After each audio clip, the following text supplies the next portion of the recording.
Bueno, antes de entrar en la palabra de Dios, les voy a contar un chiste. ¿Están listos? Ok. Entonces había una señora ya grande de edad que entró una mañana a la iglesia, un domingo por la mañana, y había una mujer que la recibió en la puerta y dijo, buenos días, bienvenida. Y ella dijo, buenos días.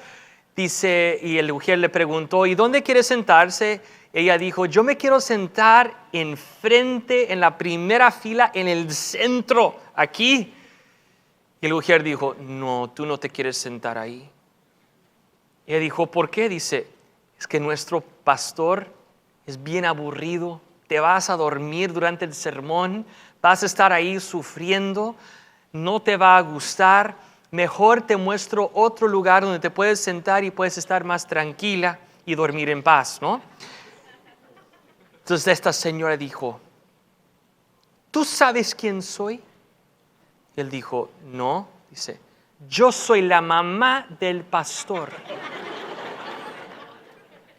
Entonces el hombre respondió y dijo, ¿tú sabes quién soy yo? Y ella dijo, no, dice, gloria a Dios. Ok, entonces Efesios 6, verso 13 dice, por lo tanto, pónganse todas las piezas de la armadura de Dios para poder resistir al enemigo en el tiempo del mal. Así después de la batalla todavía seguirán de pie firmes. Defiendan su posición poniéndose el cinturón de la verdad y la coraza de la justicia de Dios. Pónganse como calzado la paz que proviene de la buena noticia a fin de estar completamente preparados. Además de todo eso, levanten el escudo de la fe para detener las flechas encendidas del diablo. Pónganse la salvación como casco y tomen la espada del Espíritu, la cual es la palabra de Dios. Hoy quiero hablar contigo acerca del tema, toma la espada. Toma la espada. Hoy es la última pieza, el último que vamos a hablar aquí como de la armadura de Dios. Y quiero animarte hoy a tomar la espada. En cada una de estas enseñanzas les he enseñado de la importancia de tomar esto, pero también el por qué. ¿Por qué debemos de poner la armadura de Dios?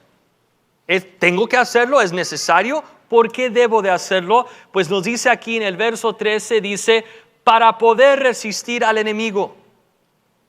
Les he dicho, malas noticias y buenas noticias. ¿Cuáles son las malas? Hay un enemigo. ¿Cuáles son las buenas? Podemos resistir al enemigo y tenemos todo lo que necesitamos para poder vencer en Cristo Jesús. Entonces ya hemos hablado de la verdad como un cinturón, la justicia como una coraza, la paz de la buena noticia como calzado, la fe como escudo y la salvación como casco. Hoy vamos a hablar de la palabra de Dios como espada. ¿Ok? Esto viene del verso 17, la segunda parte dice, y tomen la espada del Espíritu, la cual es la palabra de Dios. Vamos a examinar esto. Esta espada, ¿cómo es? ¿Por qué es espada del Espíritu? ¿Cómo es la palabra de Dios? ¿A qué se refiere? ¿Se refiere a la Biblia solamente o a otras cosas también? Vamos a explorar todo esto hoy. ¿Están listos? Vamos. Primero dice, tomen la espada. La palabra griega para tomar en el verso 17 quiere decir recibir. Esta semana mi hija Priscila cumplió 16 años. Entonces tuvimos diferentes momentos para celebrar a ella con amigos y con familiares y fue obviamente algo típico, alguien le dio regalo. En ese momento ella recibió ese regalo y dijo muchas gracias. Pues quiero decirles que Dios hoy tiene un regalo para nosotros. Se llama su palabra, es un regalo, es algo que tú y yo tenemos que recibir. La palabra de Dios es un regalo y lo único que tienes que hacer es recibirla. Este es un regalo, es un tesoro del cielo. Y lo único que tienes que hacer es recibir la palabra de Dios. Ahora, lo interesante de la espada, en este estudio que hemos hecho, es de que la espada es la única parte ofensiva de toda la armadura. ¿Se acuerdan del cinturón, la coraza, los zapatos, el calzado, el casco, el escudo? Todas esas cosas son para nuestra protección. Pero la espada es algo para la ofensiva, no solamente la defensiva. Entonces nos muestra que no se trata solo de defender, sino también de avanzar. Tu vida como cristiano no es solamente para sobrevivir, sino para triunfar. Y si tú no estás triunfando ahorita, hoy Dios va a abrir tu mente, tu corazón, para poder entender el poder y los principios que hay en su palabra, para poder avanzar en tu familia, en tu negocio, con tus hijos, en tus finanzas, en tu salud. Todo eso es un regalo de parte de Dios que se llama su palabra. Y te va a ayudar, te va a equipar a avanzar. Es importantísimo que captes esto, porque si tu única posición en tu mentalidad como cristiano es defenderse, te estás limitando muchísimo. Se trata más que defendernos, se trata también de avanzar. A veces anhelamos llegar a un momento cuando decimos, ya todo está en paz, ya nunca voy a ser atacado y no tengo que hacer nada. Queremos como ese lugar neutral. Y lamento decirte que desafortunadamente en la vida hay luchas. Ya lo has descubierto, entonces no te estoy diciendo algo que no sabes. Entonces en vez de engañarnos el uno al otro y jugar como que todo siempre va a estar fácil, tú y yo sabemos que no es así. Esas son las malas noticias, pero lo bueno es de que en Dios, por medio de su palabra, podemos triunfar cuando enfrentamos esas cosas. Necesitamos entender que sí hay que defendernos, pero tú no estás ahí nomás para que el diablo te siga atacando todos los días. También tú tienes una manera de atacar, de avanzar, de tomar nuevo territorio. Entonces tenemos que tener esta mentalidad de que sí, me tengo que defender, pero también puedo atacar. Si no fuera así, Dios no nos hubiera dado su palabra y la Biblia no lo hubiera llamado una espada. Hubiera dicho el escudo de la palabra. No, pero la palabra de Dios es para atacar, porque para eso se usa una espada. Una espada no se usa para defender, se usa para atacar, para avanzar, para tomar nuevo territorio. Entonces la vida consiste de un balance entre defender y atacar. Defender y atacar. Y hoy vamos a aprender cómo Jesús lo hizo. Pero hay una historia del Antiguo Testamento que ilustra esto de una manera muy interesante. Viene de Nehemías, un hombre que regresó a la ciudad de Jerusalén después de que Jerusalén había sido destruida y lo empezó a edificar de nuevo. Y quisiéramos pensar que si hacemos algo noble, si nosotros decidimos hacer algo bueno, entonces todos nos van a dejar en paz. ¿No te ha pasado que a veces cuando quieres hacer algo bueno, cuando te quieres acercar más a Dios, ir más profundo en Dios, dices, ahora me siento más atacado que nunca? ¿A alguien le ha pasado? A mí me ha pasado. Entonces, aún ese pensamiento le da la victoria al diablo, porque el diablo dice, ya los tengo asustados. Entonces mejor así no quieren avanzar, no quieren profundizarse en las cosas de Dios, porque saben que les voy a atacar. Sí. Él sabe que eres muy vulnerable el momento que tomas una decisión y intentas acercarte a Dios y te va a atacar. Pero tú y yo tenemos todo lo que necesitamos, no solamente para defender, sino para el contragolpe y atacar de nuevo y tomar nuevo territorio. La vida consiste de este balance. Y la otra buena noticia es de que si tú tomas decisiones para tu avance espiritual, aunque al principio puede parecer que hay mucho ataque, no va a permanecer ese ataque. Eventualmente tú vas a empezar a ganar territorio y vas a sentir que estás ganando. Pero el diablo te quiere desanimar dentro de 24 horas. Jesús lo habló de una semilla que fue plantada y el enemigo quiere venir y robar esa semilla. Si Dios hace algo en ti hoy, no tengas miedo. Diga, ¿qué tal si el enemigo me ataca? Lo más seguro es que te va a atacar. Gracias, pastor. No, te estoy diciendo la verdad. Lo más seguro. Si no va a ser, ¿por qué la Biblia tiene todo esto de la armadura de Dios? Porque hay un enemigo y te quiere atacar. Quiere detener tu avance. Pero en Dios, cuando pones cada pieza de la armadura de Dios, primero, te vas a poder defender. Pero segundo, cuando tomas la espada, vas a poder atacar y tomar nuevo territorio en el nombre de Jesús. Entonces, Nehemías ilustra este punto de una manera tan excelente. En el capítulo 4, verso 17 dice, los obreros seguían con el trabajo. Todos digan conmigo, seguían con el trabajo. A veces parte de nuestro éxito sencillamente es seguir adelante. Seguían con el trabajo, sosteniendo con una mano la carga y con la otra un arma. ¿Ven? Tenían que seguir trabajando y tenían que tener su arma.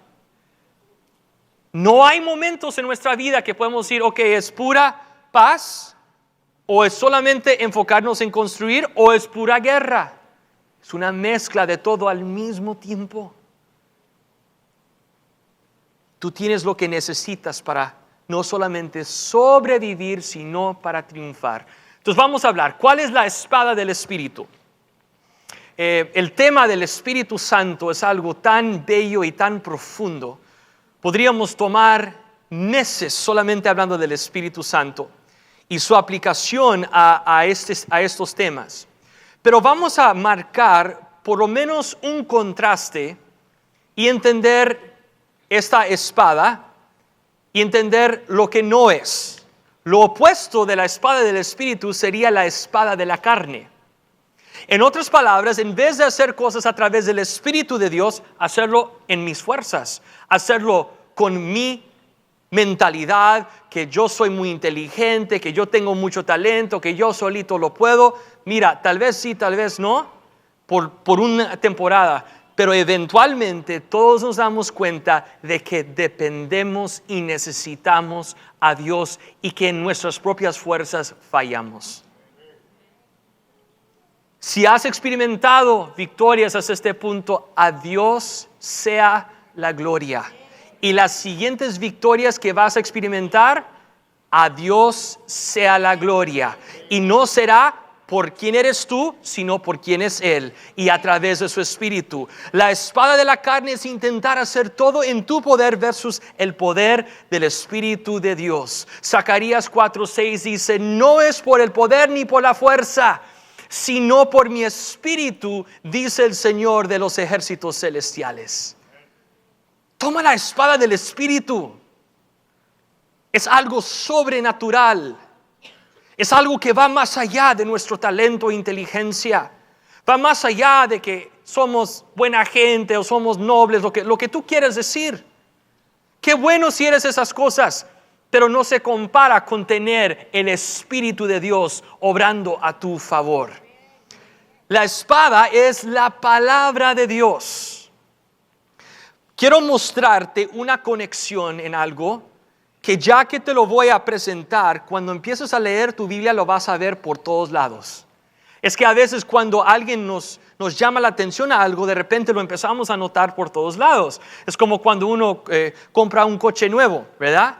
Me acuerdo con mi esposa y yo compramos nuestro primer carrito, era un Honda Accord, y me acuerdo que yo nunca había notado tanto los Honda Accords cuando íbamos manejando, pero compramos uno nosotros y dijimos, ahí hay otro, aquí hay otro. De verdad, de repente empiezas a notar por todos lados algo. Entonces en la palabra de Dios vas a empezar a notar una conexión muy interesante. Lo he puesto en amarillo el texto para que te des cuenta.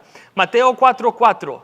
Jesús, respondiendo a la tentación de Satanás, del cual vamos a hablar en un momento, dice, no, las Escrituras dicen, la gente no vive solo de pan, sino de cada palabra que sale de la boca de Dios. Apocalipsis 19:15, de su boca salía una espada afilada para derribar a las naciones. Hebreos 4:12, pues la palabra de Dios es viva y poderosa, es más cortante que cualquier espada de dos filos. Una conexión entre la palabra de Dios, la espada y la boca de Dios. Por esto dice, toma la espada del Espíritu, la cual es la palabra de Dios. Es un principio que tú tal vez pensabas que fue limitado a Efesios 6. Está por toda la Biblia, en los evangelios, en Apocalipsis, por todos lados. Empezamos a entender esto. Entonces, ¿qué quiere decir la palabra de Dios? Bueno, en el griego, esto puede sonar un poco repetitivo, pero la palabra para palabra en el griego, el más común es logos. Se encuentra como 330 veces en el Nuevo Testamento. Un ejemplo de esto sería Juan 1:1, ¿verdad? En el principio fue el verbo o la palabra, eso es la palabra logos en el griego original, ¿ok? En el principio fue el logos, ¿verdad? Y dice que el logos se hizo carne y habitó entre nosotros, la palabra de Dios. Vamos a entender un momento qué quiere decir logos. Rema es otra palabra para palabra en el griego. Se encuentra como 68 veces en el Nuevo Testamento. También vas a encontrar esta grafe, de donde viene la palabra graffiti, es algo escrito. Grama, de donde viene obviamente la palabra gramática. Biblos, donde viene la palabra Biblia, quiere decir un libro, algo escrito en papel. Todos estos son diferentes maneras de decir palabra. Ahora, ¿por qué existe así el griego? Pues también en otros idiomas entendemos esto o con otras palabras. Por ejemplo, yo puedo decir yo amo a mi esposa, yo amo a mis hijos, yo amo a mi amigo y yo amo el helado, ¿verdad? Me encanta el ice cream, ¿verdad? Obviamente estamos hablando de diferentes niveles o aplicaciones de la palabra amor. Son diferentes dimensiones en el griego. Por ejemplo, agape es un amor general, es un amor para todos. Es el amor en su forma más completo y general. De tal manera Dios amó al mundo que dio su Hijo. Eso es, de tal manera Dios agape al mundo. Después hay fileo. Filadelfia, esa ciudad, como aquí en los Estados Unidos, como originalmente en los tiempos de la Biblia, mencionado en Apocalipsis, es la palabra fileo en griego, se habla de un amor entre hermanos o entre amigos. Después hay otra palabra para amor en el griego que es eros, de donde viene la palabra erótica. Ahora, cuando pensamos en algo erótico, pensamos en algo que tal vez perverso, algo que es pecado, pero esto eros puede ser algo también, algo sano. Puede ser el amor romántico que comparte un hombre y una mujer dentro del matrimonio. Entonces son diferentes dimensiones de la misma palabra amor y tienen diferentes profundidades a la misma palabra, ¿verdad? Que a veces solamente decimos amor. En inglés y en español a veces somos más generales con estos términos, pero en el griego usan palabras específicas para ciertas cosas. Entonces, lo que dice aquí en Efesios, si tenías la curiosidad, cuando dice en Efesios la espada del Espíritu, la cual es la palabra de Dios, es la rema de Dios. Y vamos a entender en un momento estas diferencias. Logos es el concepto de algo que se va a comunicar.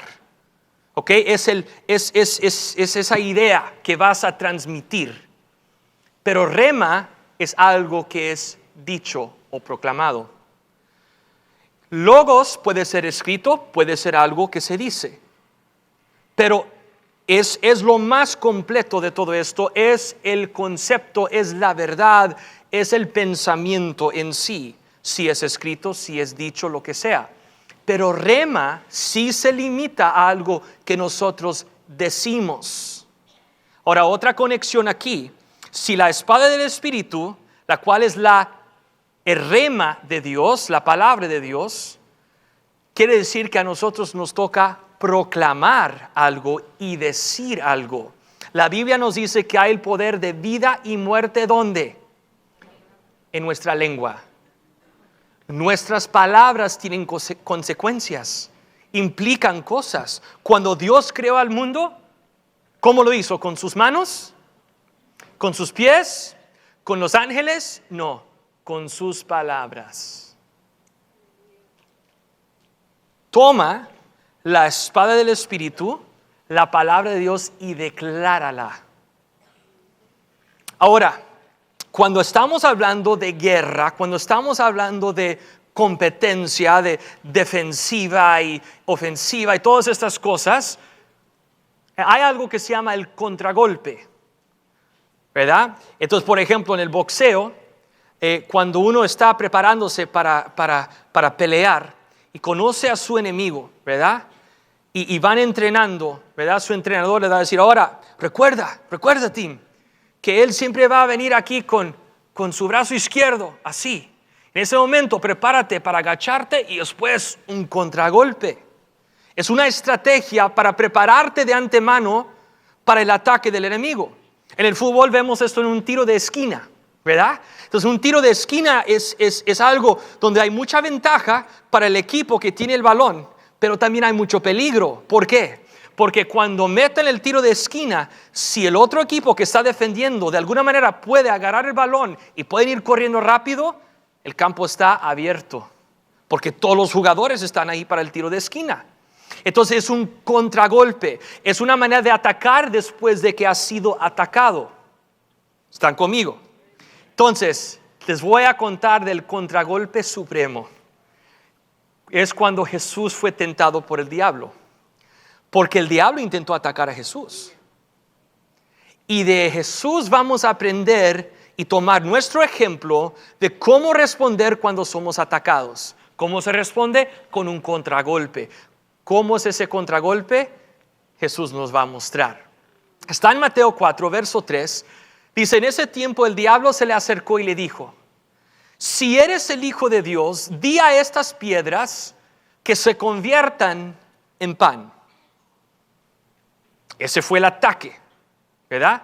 Jesús ahí estuvo parado, tenía su cinturón de la verdad, coraza de justicia, su calzado de la paz, de la buena noticia, su casco de la salvación, tenía su escudo de la fe, y el enemigo viene y lo ataca y dice, si eres el Hijo de Dios, di a estas piedras que se conviertan en pan. En ese momento Jesús se protege del ataque y después hace un contragolpe y dice, no, las Escrituras dicen, la gente no vive solo de pan, sino de cada palabra que sale de la boca de Dios.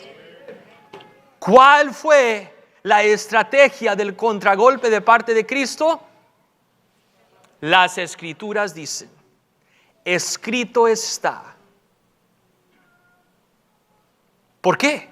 Tomó la espada del Espíritu, la cual es la palabra de Dios, y al contragolpe. Entonces, primera ronda, Jesús 1 punto, Satanás 0.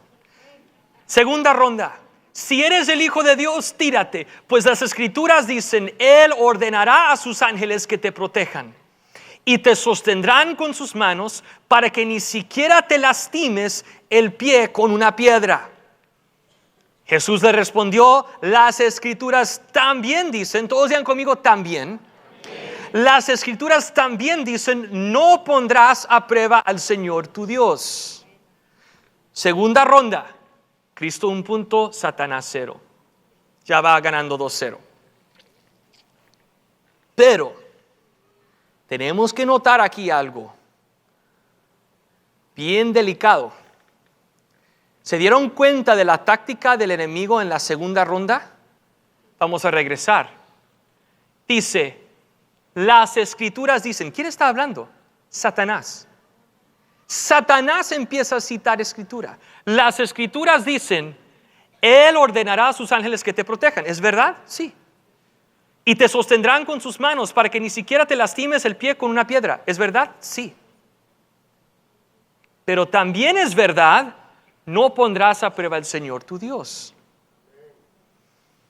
Entonces una vez, cuando yo tenía como 11 años, mis papás todavía servían como misioneros en Latinoamérica, y como es típico para un misionero, a veces tienen que regresar a su país original y visitar a iglesias y intentar levantar ofrendas para apoyar la obra misionera que están haciendo.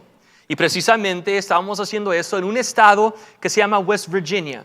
West Virginia no es muy conocido, es un estado muy pequeño y bastante pobre, la verdad. Al lado de Virginia, que sí es un estado un poquito más importante aquí en los Estados Unidos. Entonces, en ese viaje, en esa vez que estuvimos en West Virginia, era un lugar, es bonito el estado en ciertas partes, pero también muy pobre y como muy aislado, como muy rural, o sea, como escondido. Entonces, era un pueblo bastante pequeño y me acuerdo estando en el coche del pastor Y mi papá estuvo enfrente, en el lado de pasajero, todavía me acuerdo de esto, yo tenía como 11 años, y el pastor principal estaba ahí manejando el coche, y mi papá, para crear conversación, de curiosidad, le pregunta al pastor, dice, ¿y hay muchas otras iglesias aquí en este pueblito? Y el pastor dice, solamente hay una iglesia más aquí. Dice, pero ellos son los que agarran serpientes. ¿Qué? Sí, que toman serpientes en sus manos. Entonces yo, bien confundido como un niño, le pregunté a mi papá, dije, ¿de qué está hablando? Y mi papá me explicó que en la escritura, y tú lo puedes encontrar en los evangelios, hay una promesa de que si nosotros tomamos algo peligroso como serpiente, víbora en nuestras manos, que no nos hará daño. Está en la palabra de Dios, es una promesa de parte de Dios. Es más, vemos que Pablo, una vez cuando iba de viaje misionero, llegó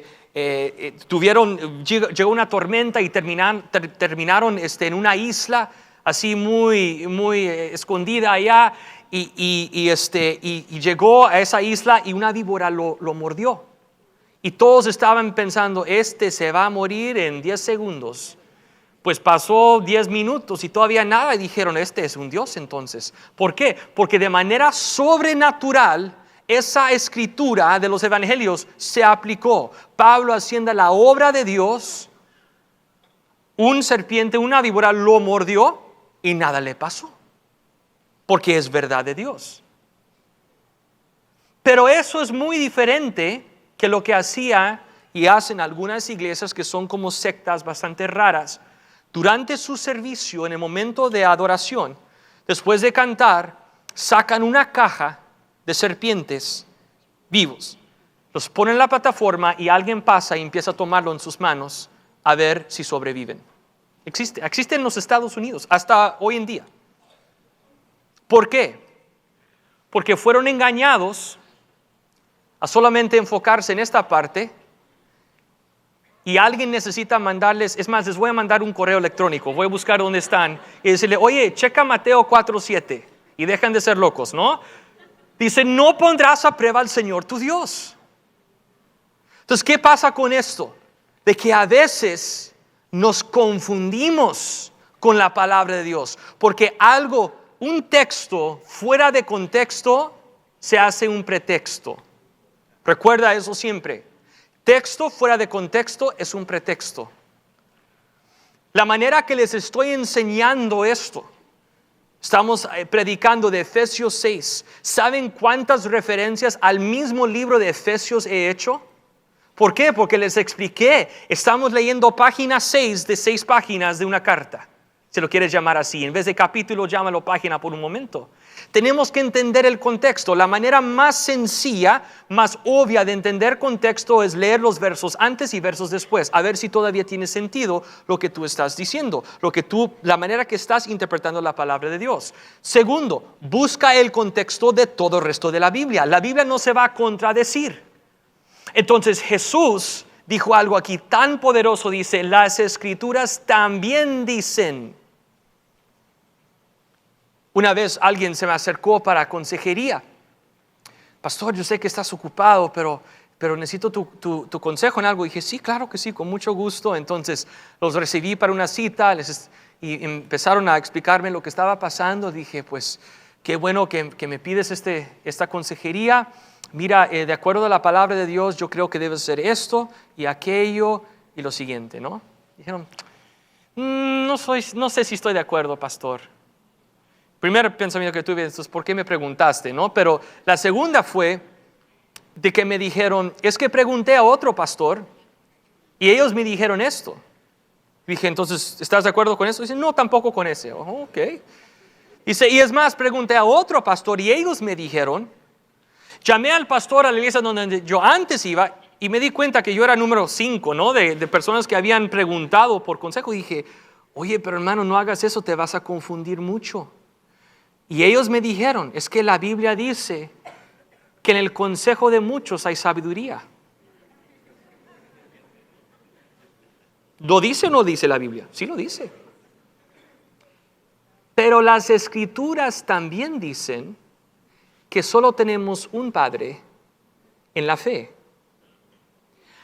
El contexto de eso de que hay sabiduría en el consejo de muchos, el contexto está hablando de un rey, de un líder que tiene que tomar una decisión de recibir el consejo, la información de los que forman su equipo.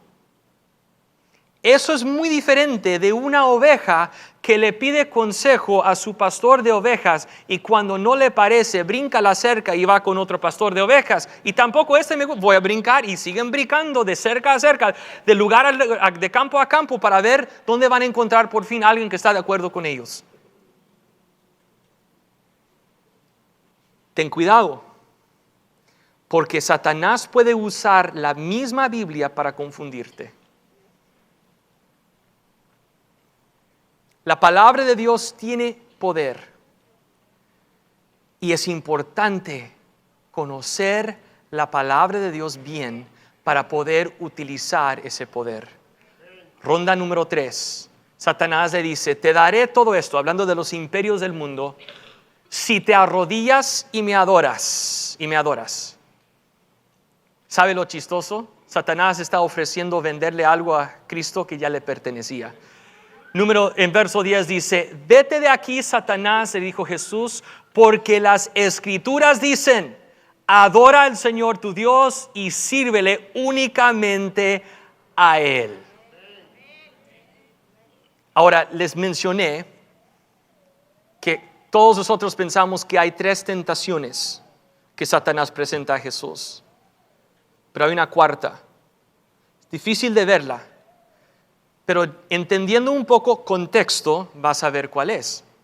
Estamos leyendo esto de Mateo 4. Si regresas en tu Biblia a Mateo 3, ¿qué sucede al final del capítulo 3 de Mateo? Jesús es bautizado en agua. Cuando Jesús es bautizado en agua, ¿qué sucede? Los cielos se abren y desciende el Espíritu de Dios como paloma. Y hay una voz del cielo. ¿Y qué dice esa voz? Este es mi Hijo amado. Ok, entonces literalmente la secuencia que nos presenta la Biblia es de que Juan el Bautista, el primo de Jesús, bautiza a Jesús y termina el bautismo con una voz que dice, este es mi Hijo amado. Capítulo 4 comienza, Jesús sale al desierto para ser tentado por Satanás. ¿Y qué fue lo primero que Satanás le dije? Si eres el Hijo de Dios. Lo primero que le hace hacer es cuestionar su identidad. Satanás va a presentar muchas tentaciones a tu vida, pero mezclado en esas tentaciones hay una tentación muy interesante, muy profunda, y esa tentación es hacerte dudar y cuestionar tu identidad. ¿Quién eres en Dios? Como nunca antes, nuestra sociedad está luchando con esto de la identidad. ¿Quién soy? Si Dios me hizo de esta manera. Es más, hoy en día, nuestra sociedad está enfrentando una pregunta, una crisis de identidad, comenzando con lo más básico de nuestro género. La palabra de Dios, lo que Dios declara, lo que Dios decide es quiénes somos. Y no tenemos que luchar en contra de esto. Podemos entender que si Dios me hizo un hombre, soy un hijo de Dios. Si Dios me hizo una mujer, soy una hija de Dios. Y no tiene que entrar confusión con esto. Esta es la creación de Dios, es como Dios nos hizo. Que otras personas tal vez han maltratado, que has pasado por cosas que son muy difíciles, claro que sí, pero Dios puede sanar todas estas cosas. Dios quiere ayudarte a entender tu identidad, quién eres tú en Dios. Pero regresamos aquí, Jesús vence a Satanás. ¿Y cómo lo hizo?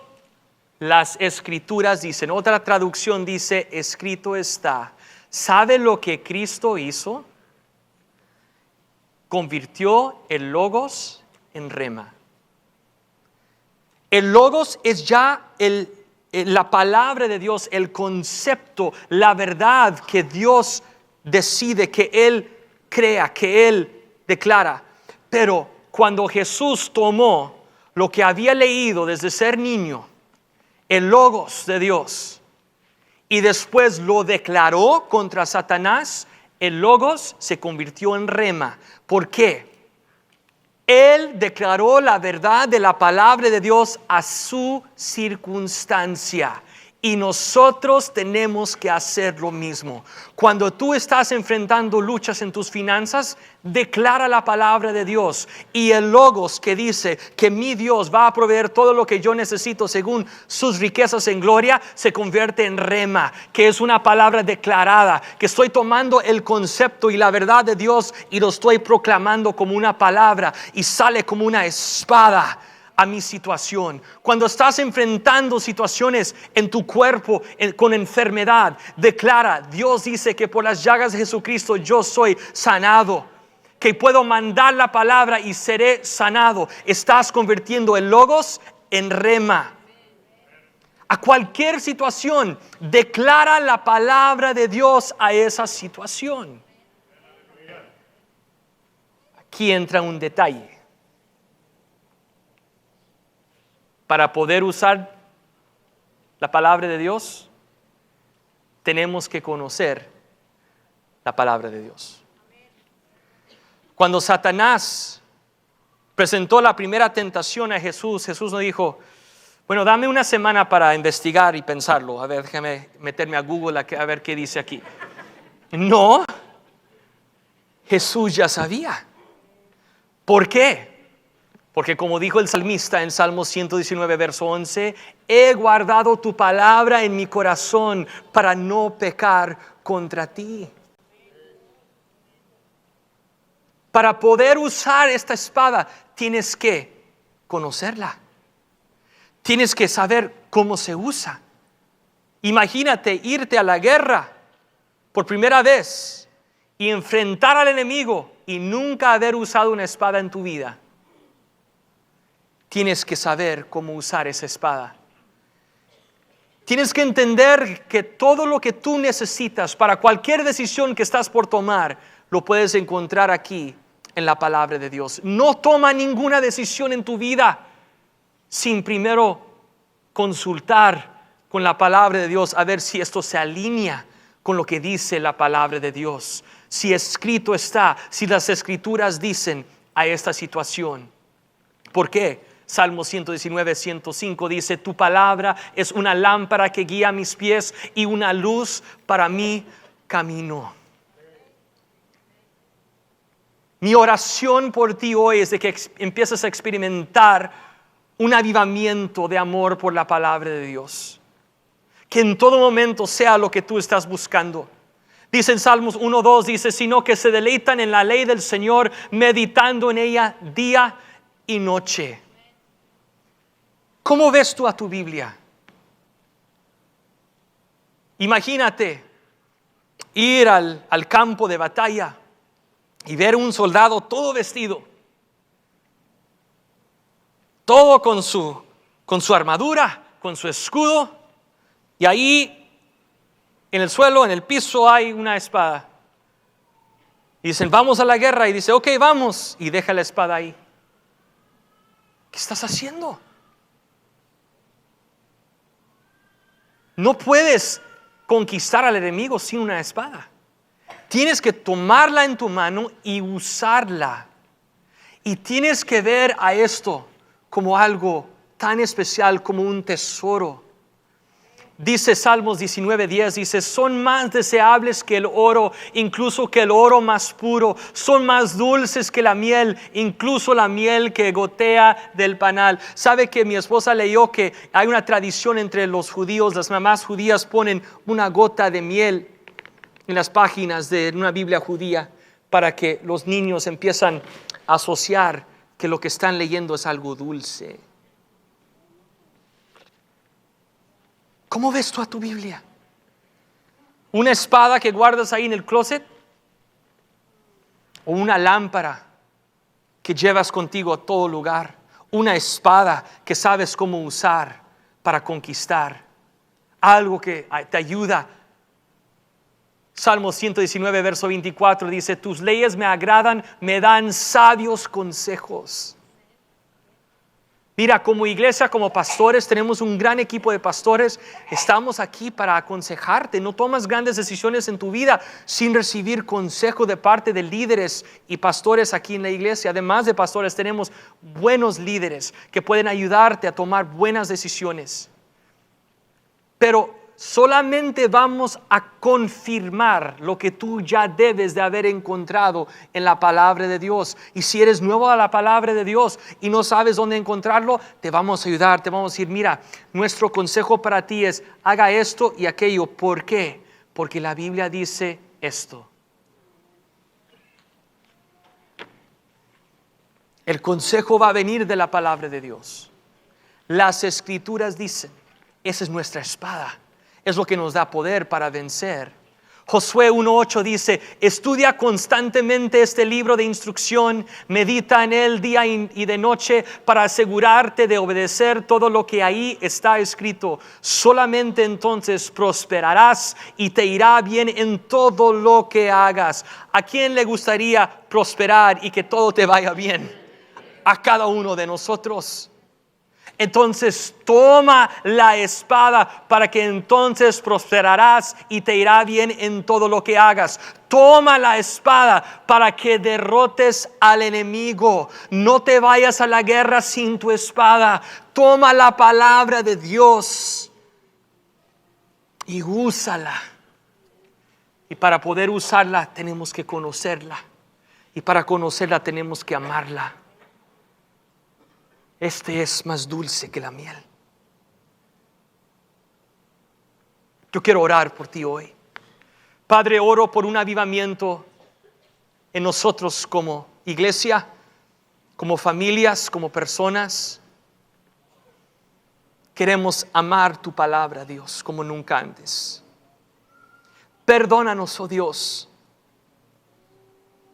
si hemos ignorado tu palabra. Si lo hemos puesto a un lado y lo hemos dejado ahí nomás para casos de emergencia, cuando debe de ser el pan de cada día. Señor, cada mañana y cada noche queremos buscar tu palabra. Padre, oramos por un avivamiento de la palabra de Dios en nosotros como iglesia. Si eso eres tú, hermano, ahí donde estás, levanta tu mano y dile: Dios, quiero amar tu palabra, quiero leer tu palabra, quiero memorizar tu palabra, quiero entender tu palabra, quiero aplicar tu palabra sobre todo. Quiero convertir ese logos en rema y proclamarla y declararla a mi situación. Si eso eres tú, espero que sea cada uno de nosotros en este lugar. Levanta tu mano. Dios está mirando y hoy, Señor, renovamos nuestro compromiso con tu palabra. Perdónanos, Dios, si la hemos ignorado. Hoy, Señor, queremos amar tu palabra como nunca antes. Señor, crea en nosotros disciplinas de buscar día y noche tu palabra, Dios. Sabemos, Dios, que esto traerá un avivamiento a nuestros corazones, un avivamiento a nuestra iglesia. Gracias, Dios, por tu palabra. Tomamos hoy la espada del Espíritu, la cual es la palabra de Dios. Y de esta manera vamos a conquistar al enemigo en el nombre de Jesús. Y la iglesia dice un fuerte amén. Amén. Gloria a Dios por su palabra.